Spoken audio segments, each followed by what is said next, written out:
व्यक्ति होने के नाते सरकार से लगातार इस सरकार को अपना सहयोग भी प्रदान कर रहे हैं, सजेशंस भी दे रहे हैं और लोगों की जो चिंताएं हैं, जो उनके हक हैं, उनको लेकर के आवाज़ भी उठा रहे हैं। यही कारण है कि कल हमने पूरे हिंदुस्तान के कांग्रेस जन ने और आम जनमानस ने कोरोना वैक्सीन, जैसे मैंने कहा कि कोरोना वैक्सीन इस संक्रमण के खिलाफ एक हथियार माना जा रहा है, बचाव का, सुरक्षा का, और जो संक्रमण से लड़ने की इस वैक्सीन को लेकर के जो कमी पूरे देश में देखी गई है, उसको लेकर के ऑनलाइन न केवल कैंपेन किया बल्कि सरकार को जगाने का काम भी किया। आज दूसरे चरण में पूरे देश भर की तरह आज दिल्ली के लेफ्टिनेंट गवर्नर साहब के माध्यम से देश के महामहिम राष्ट्रपति महोदय के नाम हमने एक ज्ञापन दिया है और ज्ञापन में साथियों वो तमाम बातें हैं, जैसे मैंने कहा, संक्रमण को हराने के लिए, उनकी रोकथाम को लेकर के जो सरकार की कमियां रही हैं, खामियां रही हैं, देश के प्रधानमंत्री नरेंद्र मोदी साहब और दिल्ली के मुख्यमंत्री अरविंद केजरीवाल जी का जो रवैया रहा है, बहुत ही गैर जिम्मेदाराना है, या यूं कहूं कि लोगों को भगवान भरोसे छोड़ने का जो उनका बार बार अपने भाषण में जिक्र था कि कोविड से तो सिर्फ भगवान बचा सकता है, ये सिद्ध हो जाता है। इसीलिए हमें मजबूरन राष्ट्रपति महोदय से ये दरखास्त करनी पड़ रही है। और ये आंकड़े हैं साथी जो मैं कुछ जिक्र आपके सामने करना चाहता हूँ, खास तौर से देश की जो 140 करोड़ की आबादी है, जहाँ इस आबादी को बचाने के लिए कोई ठोस रणनीति के साथ राज्य सरकार या केंद्र सरकार को काम करना चाहिए था, खासतौर से वैक्सीन को लेकर के मैं जिक्र करना चाहता हूँ। वैसा काम नहीं हो। 140 करोड़ की आबादी जब खतरे में हो, उनकी जान दांव पे लगी हो, तो वहाँ देश के प्रधानमंत्री कैसे शांत बैठ सकते हैं, कैसे चुनावी सभाओं में वो जा सकते हैं। लेकिन अफसोस, देश के प्रधानमंत्री लगातार ये काम करते रहे। यही कारण है कि जहां विश्व संक्रमण के बचाव को लेकर के जहां वैक्सीन को महत्व दे रहे थे, जहां तमाम दूसरे देश इस वैक्सीन को अपने देश में अपने लोगों को उपलब्ध कराने के लिए 2020 में ऑर्डर दे चुके थे, हमारे देश के प्रधानमंत्री चुनावी सभा कर रहे थे। और जिसका नुकसान ये हुआ साथियों कि देश वैक्सीनेशन में पिछड़ गया और सेकेंड वेव में लाखों मौत देश में हुई और हजारों मौत दिल्ली में। लेकिन सरकार के जो दावे हैं कि हर व्यक्ति को दिसंबर 2021 तक वैक्सीन दे दी जाएगी, किस तरह से दे दी जाएगी, लेकिन जिस तरह से आंकड़े दिखाए गए हैं और जो हमारे पास सूचनाएं हैं, उसके आधार पर हम कहना चाहते हैं कि ये अगले 3 साल तक दिल्ली के अंदर वैक्सीनेशन का कार्यक्रम पूरा नहीं हो सकता है। और ये हम दावे के साथ कहते हैं। जिस देश की आबादी 140 करोड़ हो और अब तक यदि हम बात करें, मात्र भारत सरकार ने केवल 39 करोड़ लोगों के लिए ऑर्डर दिया है वैक्सीन का। 39 करोड़ ऑर्डर दिया है। और हम वैक्सीन लगने की हम बात करें, और जिस 39 करोड़ में मैं कहना चाहता हूं, केंद्र और दिल्ली की सरकार हो या तमाम दूसरे राज्य की सरकार हो, ये टोटल आंकड़े हैं जो अब तक इन कंपनियों के पास ऑर्डर पहुंचे। और वैक्सीन लगने की हम बात करें तो मात्र दिल्ली के अंदर 21 करोड़ लोगों को वैक्सीन लग गई है। मात्र 21.31 करोड़ लोगों को अब तक वैक्सीन लग पाई है। 140 करोड़ लोगों की आबादी का ये देश, मात्र 21 करोड़ लोगों को वैक्सीन लगना, ये दर्शाता है कि किस तरह का कार्य वैक्सीन के ऊपर चल रहा है। ये जो आंकड़े मैंने रखे हैं 21 करोड़ के साथियों, ये सिंगल डोज है। जब हम डबल डोज की बात करें, तमाम एक्सपर्ट्स मान रहे हैं जब तक दोनों डोज नहीं लगेंगी, एंटीबॉडी शरीर में नहीं आएंगी, तो आप इस संक्रमण के खिलाफ नहीं लड़ सकते। सेकेंड डोज में यदि हम आंकड़े बताएं तो मात्र 4.45 करोड़ भारतीयों को ही सेकेंड डोज मिली है। कहाँ 140 करोड़ की आबादी और कहाँ केवल मात्र 4.45। ये संख्या है। यदि परसेंटेज की हम बात करें तो देश की आबादी का, भारत की आबादी का मात्र 3.17% लोगों को ही ये डबल डोज खुराक मिली। सो कैसे आप दिसंबर 21 तक लोगों को वैक्सीनेट कर पाएंगे, ये प्रश्न मैं पूछना चाहता हूं, और यही सबसे बड़ा चिंता का विषय है। पिछले भारत सरकार के हम दावों की यदि हम आप समीक्षा करें तो पिछले 134 दिनों में जो वैक्सीनेशन का जो औसत रहा है पूरे देश में 16 लाख खुराक प्रतिदिन लगाई गई। तो 140 करोड़ आबादी के इस देश को मात्र 16 लाख प्रतिदिन आप खुराक देंगे तो किस तरह से, किस गति से इस देश को वैक्सीनेट कर पाएंगे, ये बड़ा प्रश्न है। जहां प्रतिदिन जो तमाम रिसर्च में कहा गया है, यदि आपको इस तीसरी लहर से बचना है, कोरोना से इस देश को बचाना है जिसमें युवा है, बच्चे हैं या देश का नागरिक है, तो आपको इस गति को बढ़ाना होगा। जिस समय से आप चल रहे हैं, मुझे नहीं लगता कि इस गति के अनुसार तमाम लोगों को ये वैक्सीन उपलब्ध हो पाएगी।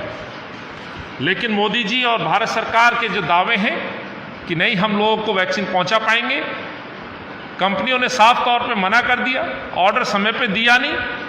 और इससे सबसे बड़ा उदाहरण ये हो सकता है कि हिंदुस्तान देश के विश्व के अंदर सबसे बड़ा वैक्सीन बनाने वाला निर्माता देश है। सबसे ज़्यादा कहीं उत्पादन है वैक्सीन का तो हिंदुस्तान के अंदर, उसके बावजूद देश के लोगों को वैक्सीन उपलब्ध नहीं हो पाती। और एक बड़े आश्चर्यचकित करने वाले आंकड़े हैं साथियों, भाजपा की इस केंद्र की सरकार ने लगभग 6.63 खुराक देश को निर्यात कर चुकी है अन्य देशों को। अपने देश के लोग, अपने युवा लोग मर रहे हैं, अपने बच्चे दांव पर देश के प्रधानमंत्री जी को अपनी वैक्सीनों को निर्यात करने का आदेश दे दिया। और नतीजा ये हो कि सेकेंड वेव के दौरान देश पूरी तरह से संक्रमण के उसमें आया। एक प्रश्न और उठता है साथ,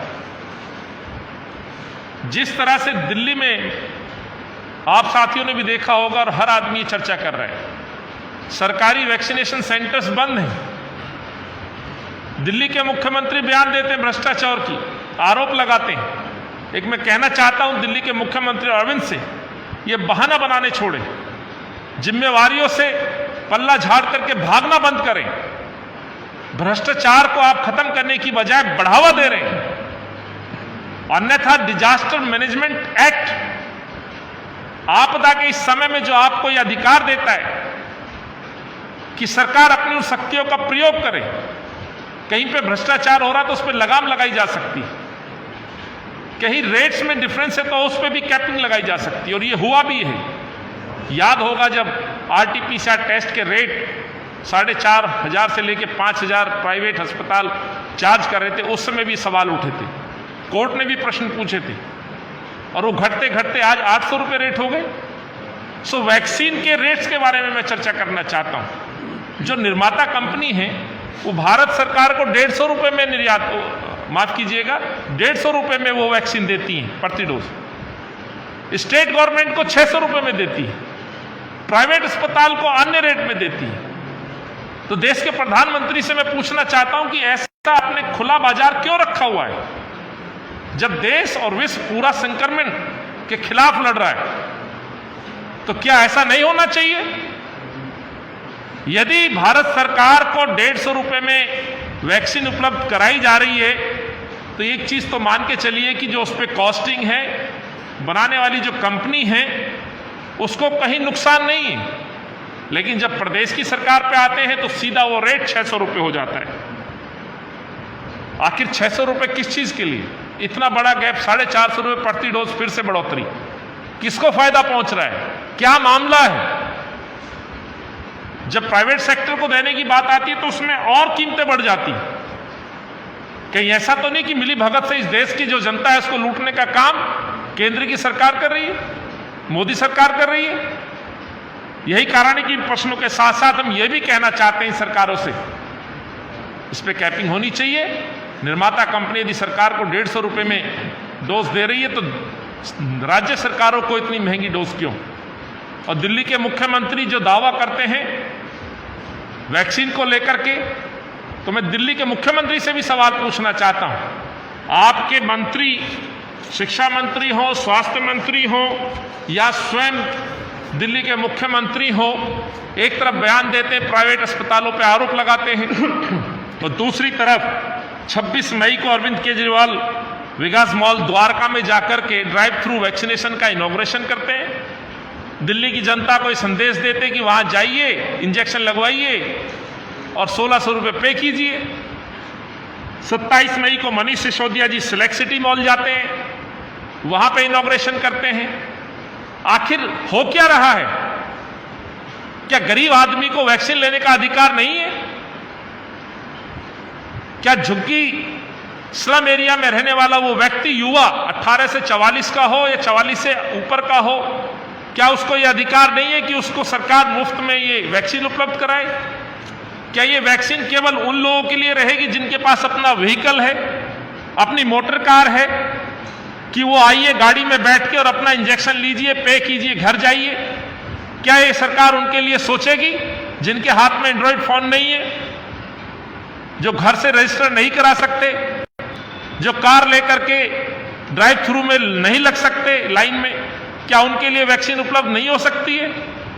ये सरासर मैं कहना चाहता हूं कि दिल्ली के मुख्यमंत्री प्राइवेट सेक्टर के लोगों से मिलकर के भ्रष्टाचार को बढ़ावा दे रहे हैं। अन्यथा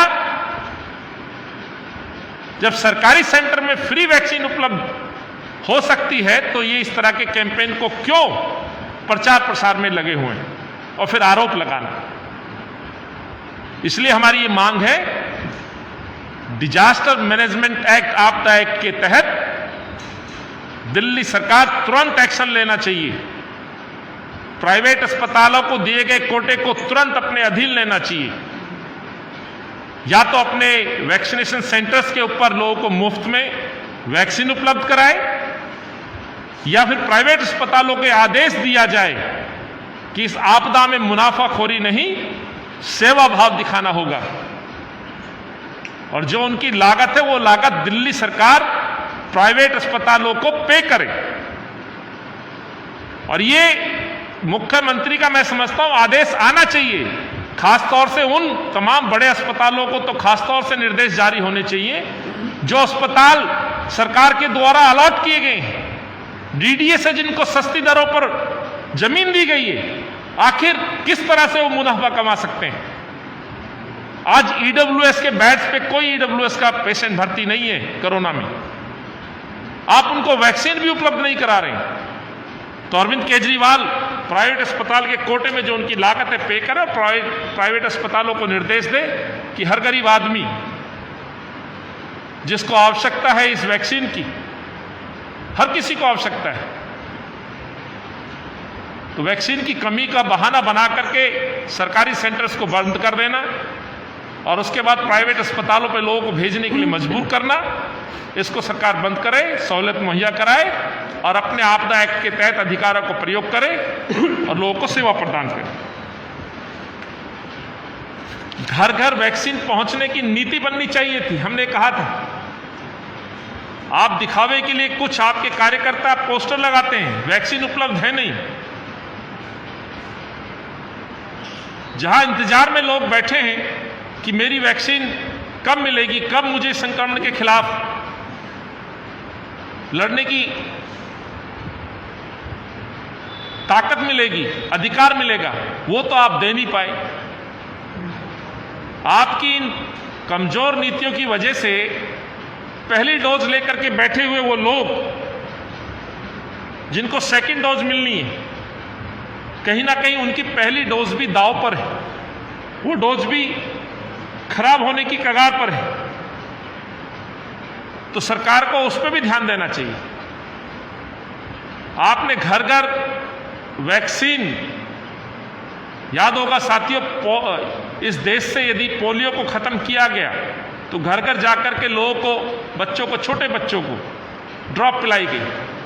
तो वैक्सीन के कार्यक्रम भी इस तरह के घर घर होने चाहिए थे। मोहल्ला क्लिनिक आपके फेल हो चुके हैं और मेरा आरोप है पूरी तरह से प्राइवेट सेक्टर के लोगों को मदद देने के लिए दिल्ली सरकार काम कर रही है।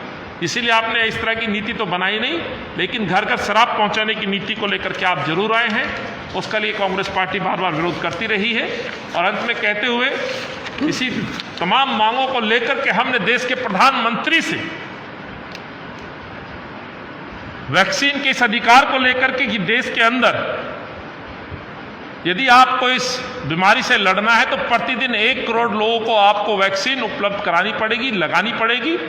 यही मांग हमने रखी है और हर नागरिक को यूनिवर्सल मुफ्त वैक्सीनेशन मिले, ऐसी हमारी मांग है। ये ज्ञापन हमने आज दिल्ली के लेफ्टिनेंट गवर्नर साहब को दिया है और हम ये उम्मीद रखते हैं सोनिया जी के द्वारा सुझाव दिए गए इस सजेशंस पर देशवासियों को राहत मिलेगी और देश के राष्ट्रपति महोदय देश के प्रधानमंत्री को निर्देश देकर के सुनिश्चित करेंगे कि वाकई इस वैक्सीन पे सबका अधिकार है। ये भारत में रहने वाले हर व्यक्ति की, हर नागरिक का ये अधिकार होना चाहिए, ना कि इसमें केवल और केवल पैसे वाले या वो लोग जो पैसे देकर के वैक्सीन लग सकती है उनको वैक्सीन उपलब्ध हो पाए।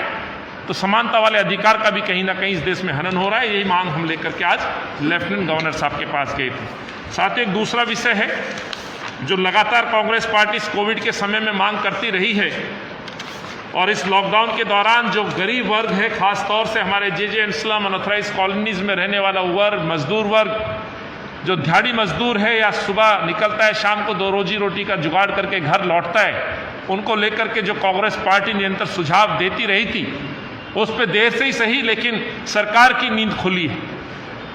और ये पिछला इतिहास गवाह है, चाहे देश के प्रधानमंत्री की बात करें या दिल्ली के मुख्यमंत्री की बात करें, समय पर यदि सुझावों को मान लिया जाता तो शायद दिल्ली के अंदर और देश के अंदर काफ़ी परेशानियों को ख़त्म किया जा सकता था। और बड़ी पॉजिटिव सोच के साथ कांग्रेस पार्टी अपने इस दायित्व का निर्वाह कर रही है।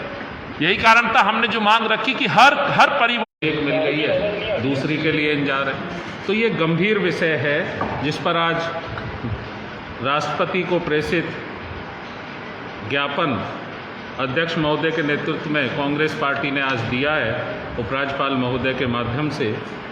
तो वो विषय बहुत गंभीर है, उस पर बहुत लंबी चर्चा अध्यक्ष जी ने की है।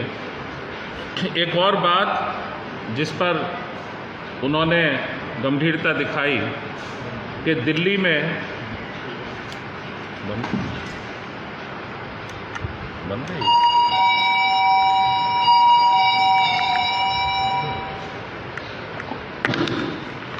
चल रहा है, आवाज़ आ रही है? हाँ। वो है गरीब आदमी के राशन की, खाने की व्यवस्था को लेकर।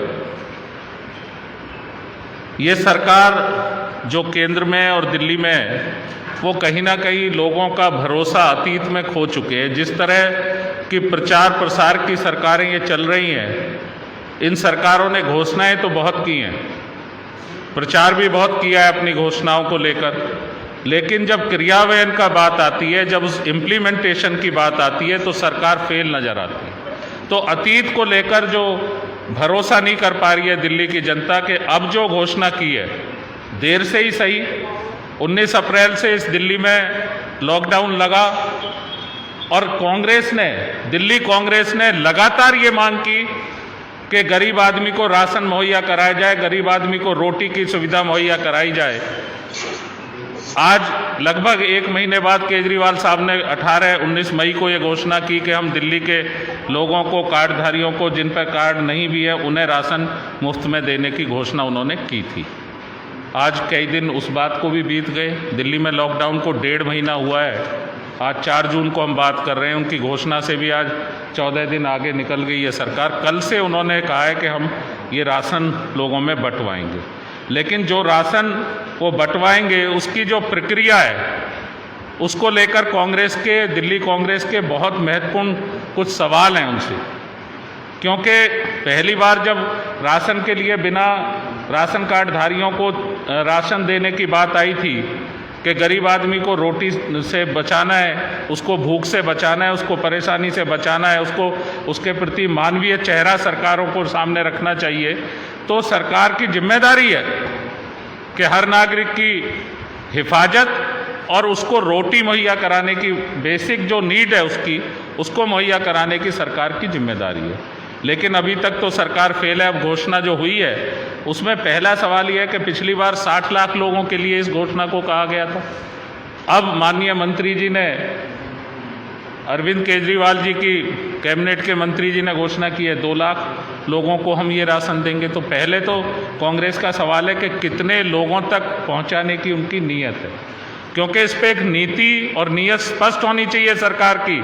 सरकार बोल तो बहुत कुछ रही है, कोविड की दूसरी लहर को जिस दिल्ली की जनता ने जिस दर्द को झेला है, वो अपने अतीत को ये मानते हैं कि भरोसा खो चुकी है ये सरकार।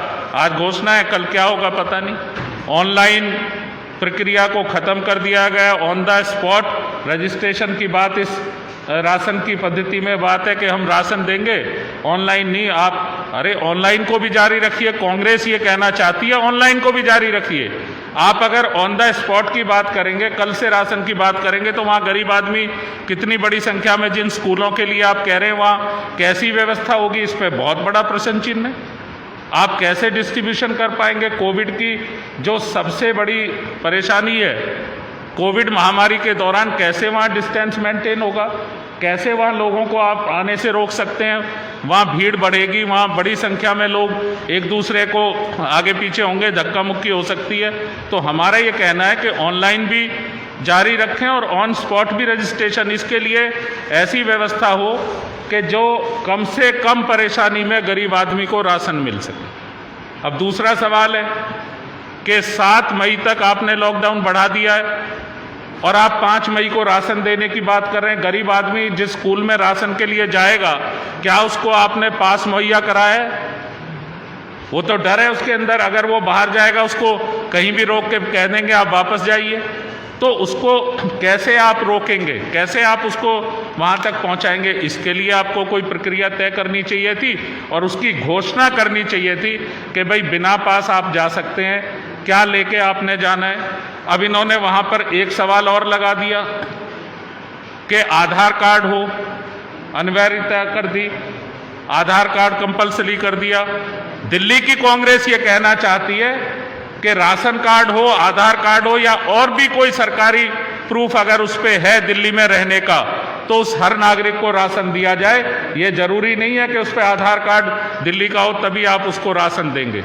हम ये चाहते हैं कि और भी सरकारी प्रूफ, जैसे वोटिंग में आप 10 प्रूफ मानते हैं, वोट करने के लिए अधिकार जब देते हैं तो वोटिंग के कार्ड के अलावा 10 प्रूफों को आप मान्यता देते हैं सरकारी को। तो इसी तर्ज पे और भी सरकारी कार्ड अगर उस पर कोई है, अगर वो ये साबित कर पाता है कि वो नागरिक है दिल्ली का, तो उसको राशन उपलब्ध होना चाहिए। आधार कार्ड की अनिवार्यता भी खत्म की जानी चाहिए। तीसरी बात कि जो कार्डधारी, आधार कार्डधारी या कोई सरकारी दस्तावेज लेके वहाँ जाएगा, उसको कह दिया जाएगा कि भाई राशन खत्म हो गया। अब यहाँ माफिया शुरू होता है, जो बहुत बड़ा रोल है दिल्ली में राशन के माफिया का। अब वो किसको राशन देंगे? तो इसको भी फुल प्रूफ सिस्टम सरकार को बनाना चाहिए, ट्रांसपेरेंट होना चाहिए वो सिस्टम, पारदर्शी होना चाहिए कि जिसको राशन मिले वो जरूरतमंद आदमी को राशन मिले और कोई जरूरतमंद आदमी रह ना जाए राशन मिलने से। इसकी जिम्मेदारी सरकार की है। कांग्रेस जगा सकती है, कांग्रेस पार्टी बता सकती है कि ये रास्ता आप लें। हम ये चाहते हैं कि जो भी भूखा है, जो भी गरीब है, क्योंकि दिल्ली में गरीबी की संख्या बढ़ी है, बड़ी संख्या में लोगों ने अपना रोजगार खोया है, और विशेषकर जो अनऑर्गेनाइज सेक्टर है, जिसमें छोटी छोटी दुकानों पर, छोटी फैक्ट्रियों में किसी प्राइवेट सेक्टर के किसी जगह पे काम करने वाले मजदूर हैं, कर्मचारी हैं, उनके पास कोई व्यवस्था नहीं है। वो एकदम सरकार पे उम्मीद रखते हैं। और अभी तक हम कहना चाहते हैं, ना वैक्सीनेशन में, ना वैक्सीन की उपलब्धता को। बहुत अच्छी बात कही अध्यक्ष महोदय ने कि जब भी जिम्मेदारी की बात आती है तो दोनों सरकारें बंदरबांट करने लगती हैं, दोनों सरकारें एक दूसरे पर ठीकरा फोड़ने लगती हैं, दोनों सरकारें ब्लेम गेम डालने लगती हैं। अब अगर वैक्सीन नहीं है तो हमारे मुख्यमंत्री जी जो याचक की तरह हमेशा पेश होते हैं कि साहब हम पे तो है नहीं, हम पे हो हम तुरंत लगा दें। अरे भाई, आप भी चीफ मिनिस्टर हैं, आप एक चुनी हुई सरकार के मुखिया हैं, आपको पहले इसके लिए जगना चाहिए था। और प्रधानमंत्री वो भी उसी तर्ज पे केंद्र सरकार कुछ कहती है, वो कुछ कहते हैं, एक दूसरे पर ब्लेम गेम कर कर उस ब्लेम गेम में दिल्ली की जनता पिस रही है। दिल्ली की जनता का जन कल्याण जनहित उसमें पिस रहा है। हम ये कहना चाहते हैं, दिल्ली की कांग्रेस का ये मानना है कि गरीब आदमी को कम से कम उसको जिसको राशन की जरूरत है उसको उस प्रक्रिया में पिसने से बचाइए। एक ट्रांसपेरेंट पॉलिसी हो राशन बंटने की, माफिया का वहां सिस्टम ना हो। इसके लिए हमने ये कहा था कि सर्वदलीय निगरानी समिति आप बनाइए। जब भी हम बात करते हैं, कांग्रेस सपोर्ट करना चाहती है। कांग्रेस ने कोविड-19 के तहत पिछले साल भी बड़ी संख्या में लोगों को राशन उपलब्ध कराया था, खाना मुहैया कराया था, जरूरतमंद लोगों को जो जरूरत थी उपलब्ध कराई थी। और इस बार भी हमने बार बार मुख्यमंत्री को भी लिखा, अध्यक्ष महोदय ने, उपराज्यपाल महोदय को भी लिखा कि आप सर्वदलीय बैठक बुलाइए, हम मदद करना चाहते हैं। हमने 160 से ज्यादा साथियों को जो मददगार साबित हो रहे थे, जो गरीब आदमी की मदद कर रहे थे कांग्रेस के बैनर पर, अपने 160 साथियों को और नेताओं को खोया है कोविड में। बहुत दर्द है दिल्ली की कांग्रेस में और हमारे कार्यकर्ताओं में उन साथियों के लिए। हम फिर भी हम पूरी तरह से मदद करना चाहते हैं। हम कांग्रेस पार्टी हमेशा गरीब के साथ खड़ी रही है और आज भी खड़ी है। आज जो जरूरतमंद, जो आइसोलेशन में जो पेशेंट हैं, उनको कांग्रेस पार्टी एक किट उपलब्ध करा रही है दिल्ली प्रदेश कांग्रेस कमेटी की तरफ से। एक कोशिश है कि आइसोलेशन में जो पेशेंट है उनको परेशानी कम से कम हो, उनको दिक्कत ना हो, उनमें डर ना रहे। हमने खाना भी मुहैया कराया है जगह जगह, हॉस्पिटल्स में भी ये व्यवस्था की है। 21 मई से राजीव जी के डेथ एनिवर्सरी से ये कार्यक्रम शुरू किया था और वो भी लगातार जारी है। तो हम मदद करना चाहते हैं, इसलिए हम कहना चाहते हैं कि एक सर्वदलीय निगरानी समिति भी बनाई जाए, जिससे कि कोई माफिया उसके अंदर इन्वॉल्व होकर दिल्ली के लोगों का राशन ना छीन ले। बहुत बहुत धन्यवाद आप साथियों का, और मैं धन्यवादी हूँ अध्यक्ष महोदय का, जिन्होंने मुझे इस बात को रखने का मौका दिया। धन्यवाद। धन्यवाद अनिल भाई। जिस तरह से खाद्य नीति को लेकर के दिल्ली सरकार आ रही है, उसमें बहुत सारे सवाल हैं और सबसे बड़ा प्रश्न यही है, पहले भी जिस तरह से याद होगा फूड किट बांटने का काम किया था, वो तमाम फूड किट इनके अपने विधायकों की बेसमेंट और इनके कार्यालय में पाए गए थे, अपने कार्यकर्ताओं को देते हुए पाए गए थे। तो कांग्रेस पार्टी की जो निगरानी समिति की मांग है, ये सरकार को माननी चाहिए और इनको माननी चाहिए। या जो एक विजिलेंस कमेटी होती थी पहले हर सर्किल पे, उन कमेटी को क्या हुआ? अन्यथा इसमें भ्रष्टाचार की इतनी बड़ी संभावनाएं हैं, जो कि 100% कांग्रेस पार्टी कहना चाहती है ये राशन उचित लोगों तक नहीं पहुंच पाएगा। मैं अब आपसे सिर्फ ये कहते हुए एक बात और जोड़ूंगा, जिस तरह से अनिल जी ने कहा, एक तरफ तो 7 तारीख तक लॉकडाउन है, दूसरी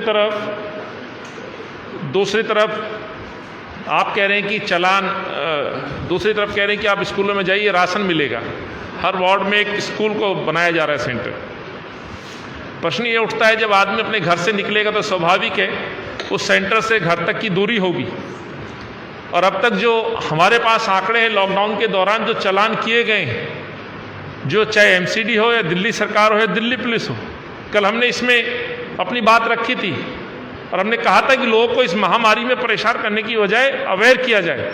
और मैं तो दिल्ली की जनता को साधुवाद देता हूँ, जिन्होंने इस महामारी में अपना सहयोग किया, अपने घरों में रहे, तभी जाके इस पर कंट्रोल अभी तक हो पाया है। सरकार तो हर मोर्चे पे फेल पाई गई। सो जो आंकड़े हैं, 19 अप्रैल से 25 मई के बीच में 2 लाख से ज़्यादा मुकदमे आम जनमानस पे चालान के माध्यम से, दिल्ली पुलिस के माध्यम से इन पे किए गए।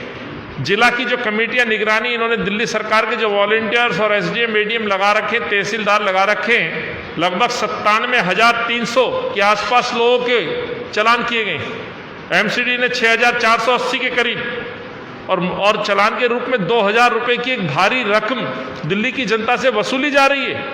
कहीं ऐसा तो नहीं होगा कोई व्यक्ति अपने घर से राशन के लिए निकलेगा, पता चला 2,000 रुपये का चालान हो गया। तो एक बार फिर सिद्ध हो गया कि अरविंद केजरीवाल बगैर तैयारियों के, बगैर सोचे, बगैर समझे इस तरह के फैसले लेके आ रहे हैं। और वो फैसले भी योजना अनाउंस होती है, ना तो उस पर होमवर्क करते हैं, ना उस पर काम करते हैं। एक बड़ी परेशानी आने वाली है, सेंटरों के ऊपर भीड़ लगेगी तो उसके जिम्मेवार दोषी कौन होगा? कानून और लोगों की मांग आमने सामने खड़ी होगी, कानूनन उनके चालान करने के लिए वो लोग बाध्य होंगे। तो जितने का आप राशन नहीं देंगे, मैं समझता हूँ लोगों को उससे ज़्यादा कहीं बड़ी हरासमेंट और पैसे का भी जो है नुकसान लोग रखें। जो अनिल जी ने बात कही कि इसमें संभावना है भ्रष्टाचार की, केवल संभावना ही नहीं है, ये 100% जिस तरह से पूर्व में जो राशन की किट बांटी गई थी विधायकों के द्वारा, आम आदमी के जो विधायक हैं या कार्यकर्ता हैं उनके घरों में पाए गए किट, उनके गोडाउनों में पाए गए, उनके कार्यालयों में पाए गए, और जो टोकन जारी किए गए थे बहुत सारे बुजुर्ग और गरीब लोगों को इसी को फिर से लाया गया है। इसीलिए हमने मांग की है कि निगरानी समिति बननी चाहिए ऑल पार्टी से, और वो तय करे कहीं ऐसे ना हो कि ये राशन जो गरीबों के नाम पर लाया जाएगा वो खुली छूट भाजपा और आम आदमी के कार्यकर्ता दोनों मिलकर के इन गरीबों का हक ना खा जाए, ये भी सरकार को सुनिश्चित करना होगा।